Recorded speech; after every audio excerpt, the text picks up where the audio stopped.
다음 분 역시나 전화 주셨네요. 이번에 연결이 될까요? 시청자님 안녕하세요. 네, 안녕하세요. 네, 반갑습니다. 네, 반갑습니다. 네. 날씨가 많이 춥죠? 네, 네, 오늘 뭐 계속 낮까지 영하권이라고 하던데 시청자님 감기 조심하시기 바라겠고요. 감사합니다. 네. 어떤 종목 갖고 계신가요?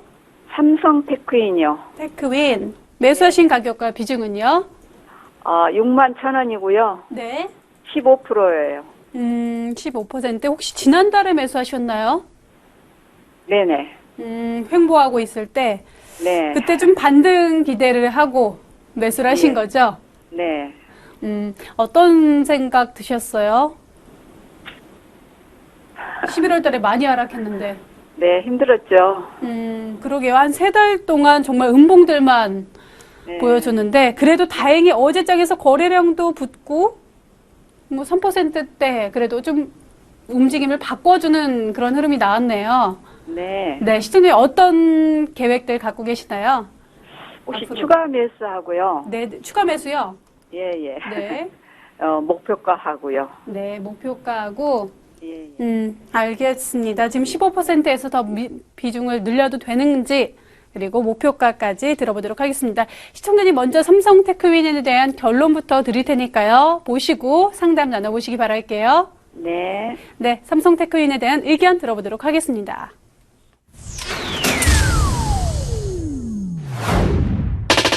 Let me see you shake that thing. 네. 자, 시청자님 삼성테크윈 뭐 워낙 많이 빠져가지고 굉장히 힘드셨을 것 같은데 조금 빠르게 들어간 부분이 조금 아쉽긴 합니다. 그죠? 좀 잘 보시긴 하신 것 같은데 하방 경직성을 보통 이제 주가 급락하다가 옆으로 횡보하면 이제 사는 경향이 좀 있는데 주가 이제 기본 원리 중에 급락 이후에 횡보가 나오면 또 급락입니다. 즉 이게 무슨 말이냐면 급락 이후에 주가가 가매도권에 들어왔다라면 이거는 단기적으로 바로 쳐 올리는 모습이 좀 나와줘야 되거든요. 근데 삼성테크윈처럼 옆으로 이렇게 옆으로 쫙 깔리는 모습이 나오게 되면 이건 한 단계 거의 또 하락이 나오게 됩니다. 그래서 삼성테크윈 같은 경우는 다음에는 좀 이렇게 좀 지키시라는 의미에서 한번 말씀드리자면요.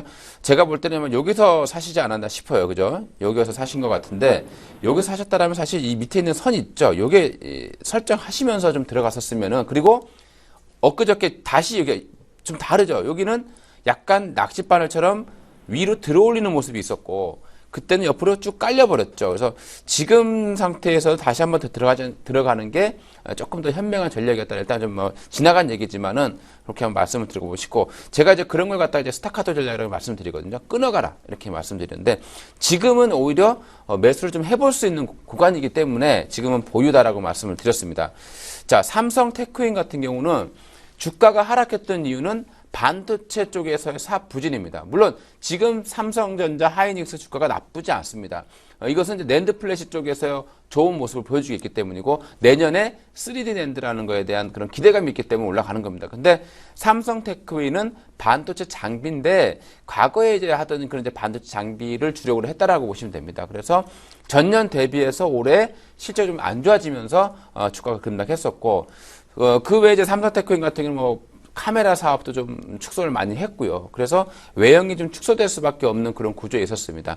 방위산업 부분에서도 사실 특별하게 좀 둔각을 드러내지 못했기 때문에 주가 하락이 좀 짙어졌다라고 보시면 될 것 같고 그 다음에 또 삼성의 또 지분 구조 변경에 따른 수혜주가 있는 반면에 또 일부 피해주가 있게 되는데 또 거기에서도 약간 좀 삼성테크윈은 소외를 받았던 것으로 이렇게 판단해 보시면 되겠습니다. 자, 일단 차트를 한번 볼까요?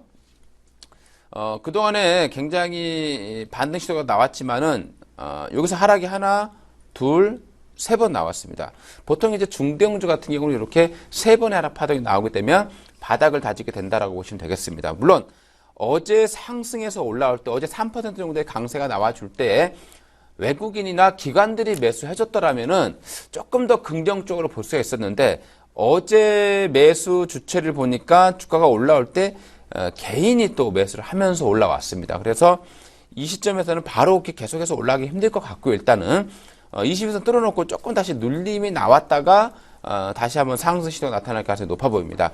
개인이 매수한다고 하더라도 지금은 반등은 나올 수 있는 국면입니다. 그래서 저는 이제 반등이 나온다고 했을 때에 과연 저 고점까지 올라갈 수 있겠느냐, 삼성 테크윈이 분위기가 어떻게 바뀌어줘야 되고 반도체 쪽에서 뭔가 좋은 흐름이 나와줘야 되는데 당분간은 그런 쪽에서 큰 기대를 가지기는 어렵습니다. 그래서 지금은 기술적으로만 대응을 한번 해드릴게요. 나쁘게 컸기 때문에 반등. 그래서 요 정도까지는 반등이 나올 수가 있습니다. 그래서 시청자님 매수하신 가격대에서 매수하신 분들이 굉장히 또 많습니다. 그만큼 매물대가 굉장히 강하게 포진되어 있다 보시면 될 것 같고요. 그래서 6만 원 밑에 즉 5만 9천 원 정도가 아주 강력한 그런 저항대로 작용하게 될 것이다. 이렇게 보시면 되겠고, 그래서 보유는 보유인데 저는 5만 9천 원까지 보유를 말씀을 드리도록 하겠고요.